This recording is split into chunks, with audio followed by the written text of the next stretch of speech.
So, chapter 4, we have been through some very exciting teachings from Bhagwan. He has taught us about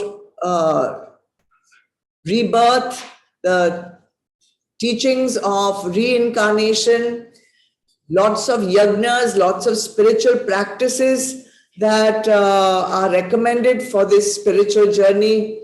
He's also taught us about how he takes avatar and for what purpose Bhagwan takes avatar on earth.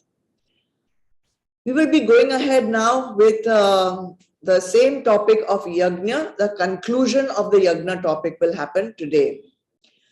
As you know, in the first Adhyay of Bhagavad Gita, Arjun was in a complete psychological mess, you can say. He was having a panic breakdown, complete dejection. He was despondent, he was confused, he was in delusion, he was in attachment. And that is why the chapter is called Arjun Vishad Yog. Vishad means despondency, depression.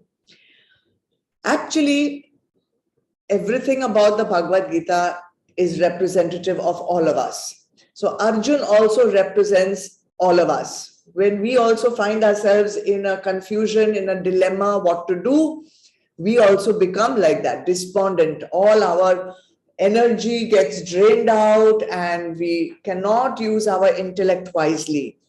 So we are also living in moha from time to time. We are also having attachments. We are also having delusion. What saves Arjun is that he confesses his despondency to Bhagwan Krishna. And Bhagwan Krishna is right there with him on his chariot. He doesn't pretend to be a valiant warrior. You know, he's a Kshatriya. He has fought so many wars, so many battles. He has destroyed asuras. So he has a reputation to save. So he doesn't want to save his reputation. He confesses, this is my shortcoming, this is my weakness. So Bhagwan, you help me. Sometimes we don't want to admit. We don't want to admit our shortcomings. We want to show the Guru that, you know, we are doing very well and we don't want to give any false impression. You know, we want to keep up that false impression that we are very spiritually evolved and very spiritually mature and advanced. It's because Arjun does not want to keep up appearances. He's not afraid to show his fear.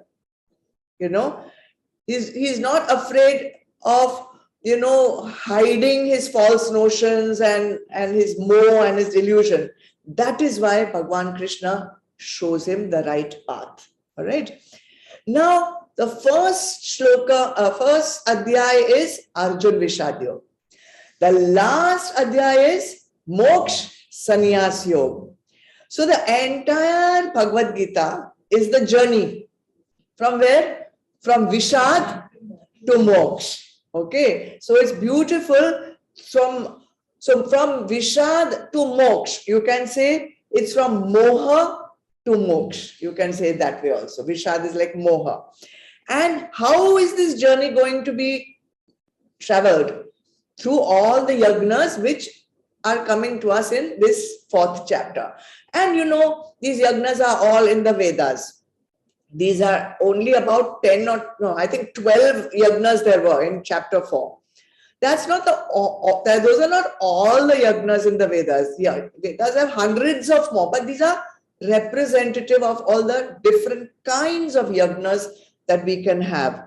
So through these practices, which a guru will recommend to you systematically, logically, rationally, it will lead you to the knowledge that you require for moksha. What is that knowledge?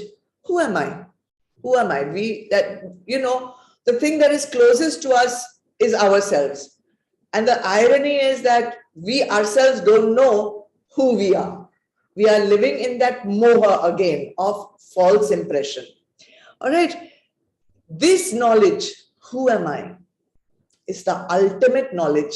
We may have PhD degrees, we may have, all kinds of different degrees of sansaric knowledge, of no use, because at the end of our life, It's gone, finished.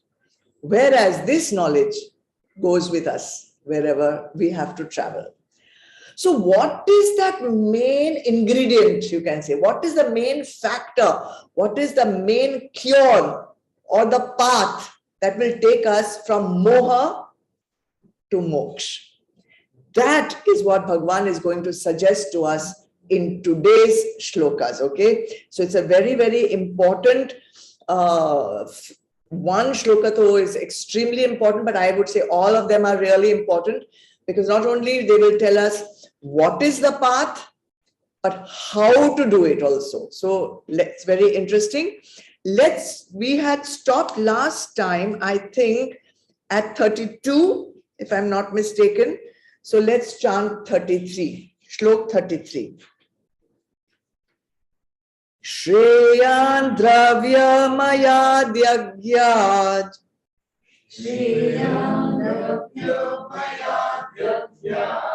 Jnanagya Parantapah Sarvam Karmakhilam Partha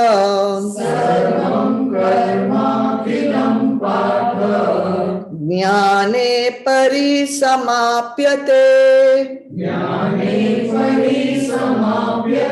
Let's chant it again, okay? Shreyan Dravyamaya Dhyagyat Jnana Yagya Parantapa Sarvam Karmakhilam Partha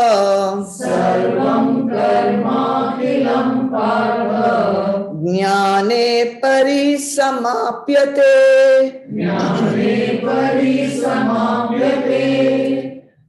What does this shlok say? Bhagavan is telling Arjun, Arjun, sacrifice through knowledge is superior to sacrifice performed with material things. For all actions, without exception, culminate in knowledge, O son of Kunti. All right, we will go through this word by word first, the meanings and then the understanding. So, Jnana Yagya. Jnana Yagya means Yagya of knowledge. Some people translate Yagya as sacrifice of knowledge. Basically, what it means is the spiritual practice of knowledge, or Gyan Yoga. Shreyan means is superior, higher.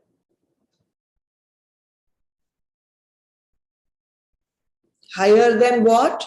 Yagyat. Higher than the sacrifice, higher than the practice, higher than the sacrifice or the yajna.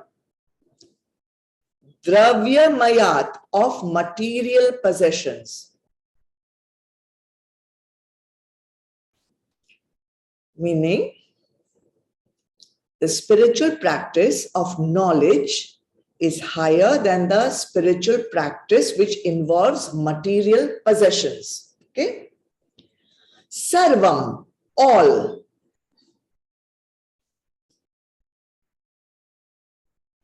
Karma khilam, actions, all actions without exception. Sarvam and karma khilam, all actions in totality, every action that there may be without any exception. Parisamapyate, get merged, culminate, end in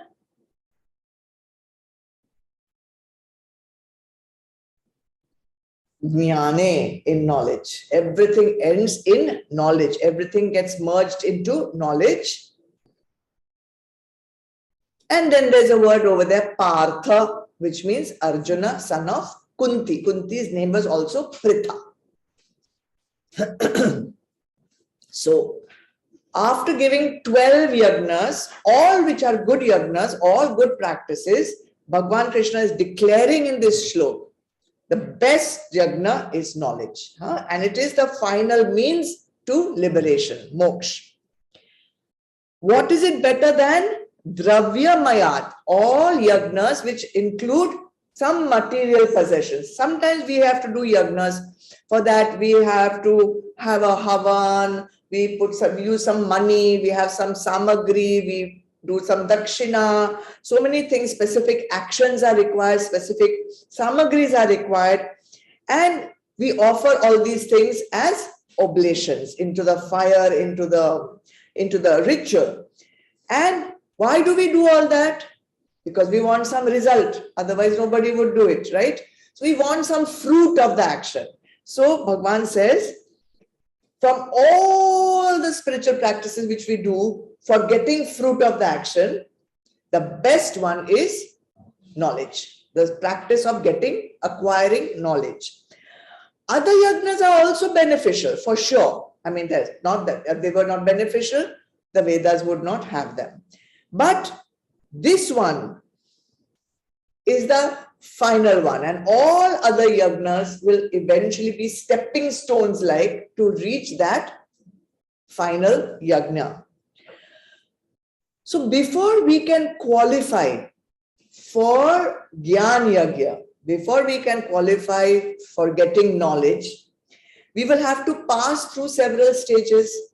Some karma yoga, some upasana, some seva, some many things, practices, all which have already come in the 4th chapter earlier. He has already explained all those. So that's like stepping stones. We have to go step by step. I always say baby steps are required. Don't just directly try to go into Gyan Yoga.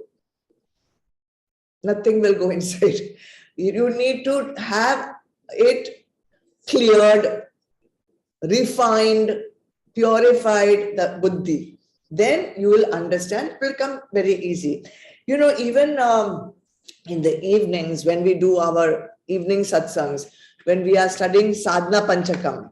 So there also Bhagavan Adi Shankaracharya tells us clearly, don't jump from 1 to 40 just because you are reading the Vedas daily. Now I will get moksha. No, you will not get. There are lots of steps. So systematically, rationally, logically, step by step, you have to go towards the final one, Gyan Yagya.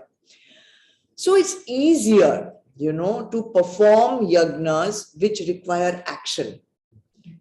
Because it's tangible, you're doing some action, it's easy. It's more difficult to go into Gyan Yagya because it involves so many steps which are internal.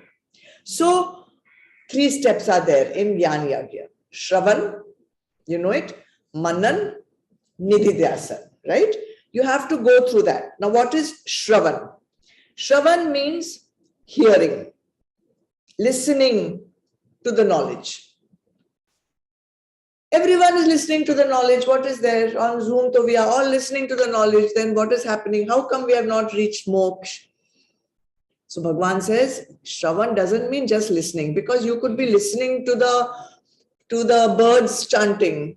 You could be listening to the, metro work continuously making noise. Just listening is not enough. And even just listening on Zoom to a satsang is not enough. You have to listen with focus. You have to listen with attention. You have to listen by doing no other activity. So what do we do when we listen to satsang? If you are taking notes also, it's okay. But sometimes we are on WhatsApp, listening also, but on WhatsApp also. Sometimes we are cooking and listening. Sometimes we are, I don't know what all you all do. Sometimes doing some housework, jhadu, pocha, God knows. Sometimes taking children's homework. Sometimes doing this. Sometimes maybe feeding the birds. I don't know. So something or the other, it's possible. And it's possible because, you know why? It's easy. Just shut off the video. Then lie down, aram se, watch TV also, and side by side you're listening to the satsang. So if that is happening, it's not called Shravan. So you have not even done the first step. First step, Shravan, means put aside everything else, 1 hour, 2 hours, maybe in 2 weeks, not difficult. Okay? If you want, of course, if you want. If you're trying to do Jnana Yagna, then that's the way to do it. Shravan. Single pointed focus, attention on what you're hearing. That's it. All right. After that, what happens? Manan. Manan means contemplating on what you have heard. That doesn't have to happen during the satsang. That has to happen after. Okay. Otherwise, if you do that during the satsang, what happens? You'll miss what the rest of the sentence is, right? So, because that could be pretty dangerous. Because one thing could be said and then you have missed the second part, which is the important one. So think a little bit. What have I heard? Contemplate. How does it apply to me? What is important? Here also, Manan, full focus, full attention, not adha. Cooker has started, that whistle has gone, now you go and switch it off and the doorbell is ringing. No, it has to be. This is a serious sadhana. That's why I'm saying it is easier to do yagna with action. But this yagna requires this to be focused, not checking how many likes I've got on my Facebook post, not checking somebody else's post, not like that. Okay. So applying your mind to what you have heard. And then, of course, nididhyasan, you have to internalize the teachings, put it into your practice, do the sadhanas that are recommended, and then using those mahavakyas, using the teachings of the Vedas, you sit in meditation. All right? So, Bhagavan says this yagna, Jnana Yagna, is Shreyan, superior, highest. And this knowledge is available where? In the Vedas, of course. They are the final authority on all the knowledge, and an immense collection of verses, immense. And everything is there in the Vedas. Karmakand is also there. Upasana is also there. Karma Yoga is also there. Everything is there. And the ultimate leading up to knowledge comes in the Vedant, the end part. Vedant. And we also call that Upanishad.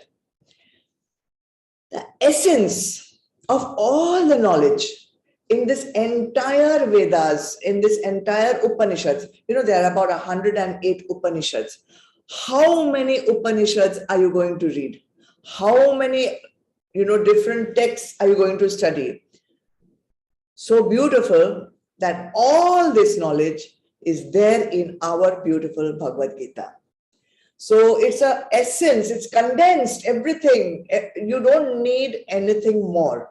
You have this beautiful sacred text. Do Shravan of it. Do Manan of it. And then Nididhyasan. Then Jnana Yagna will happen. Jnana Yagna will happen. Then what is the fruit of Jnana Yagna? Moksha. Right? So when we do the, dravya, the yagyas with dravya, with material possessions, we do it with some substances, with some things. We do all the mantras, we do all the actions, and then we get the result later, right? We get the fruit of the action later. You have prayed to Bhagwan, give me money. You have prayed to Bhagwan, give me wife. You have prayed to Bhagwan, give me child, husband, car, business, whatever. Then you don't have it now. That's why you're doing it. You don't have it now. It will come in the future, right? Sometime it will come. And then it will finish also, because all those things which you're asking for, you have to leave behind. It's not going to take it with you, anything. But fruit of the Jnana Yagna, when will you get it? You don't have to get it. It is already with you. Because I, the Atma, already knows I am that. Only thing is we have to recognize it. So the fruit of Jnana Yagna is not in the future. It is already there with us. Only we have to remove the impurities that are there in the way of us recognizing it. And when will it end? Never. Because that's who I am. That's who I always was. That's who I am now. That's who I always will be. All right? So, in the shloka, it says, Sarva karma khilam jnane pari samapyate, meaning all the different yagnas that we do, meaning all the different sadhanas that we do, all the different practices that we do, all end in knowledge. So rivers may come from different mountains, from different areas, but where will they all end up? In the ocean, right? They all merge. Similarly, all actions, all knowledge, all practices finally lead us to knowledge, which is the ultimate goal that we have to go. And that is why Bhagavan is recommending this as the Shreyan, superior to all others. Okay? Now, be careful. We are talking about which knowledge? Which knowledge? Who am I? Who am I? Huh? From where have I come? What is my true identity? What is my real nature? That is the knowledge we are looking for. All right.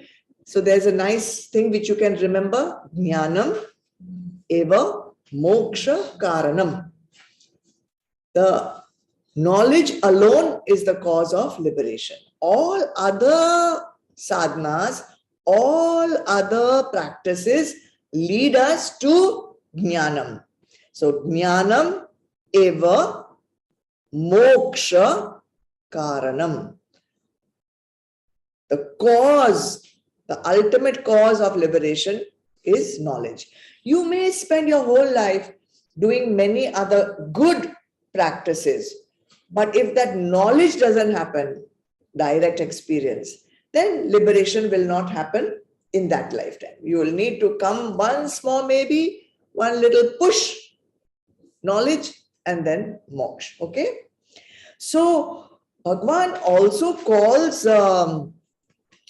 Arjun Parantapa. See, the last word in the first line of this shloka, Parantapa. Parantapa means scorcher of enemies. One who, destroys enemies. That's Arjun. Bhagavan always chooses different names for Krishna, for Arjun, depending on what bhava he wants to instill, evoke in Arjun. So here he's choosing one, like you are a scorcher of enemies, means you are a Kshatriya, you are a good, valiant Kshatriya, you have destroyed many asuras, you have destroyed many enemies, you are brave, you are valiant, everybody knows who you are. Here also, destroy that inner enemy. What is that inner enemy? Moha. The moha which is preventing you from fighting this war, do it, kill it, destroy it, and do your dharma. Why your dharma? Because you are a Kshatriya. You are a Kshatriya, therefore you have to uphold dharma, and for that you have to fight adharma in whichever way. All right, so we are all convinced now that knowledge is the highest yagna. So the next question comes, how do I get this knowledge? Right? I mean, what will be the outcome? What is the process? How will I get this knowledge? So Bhagavan is not going to just tell us knowledge is the highest yagna and leave us there. He's going to tell us how to get it also in the next shloka.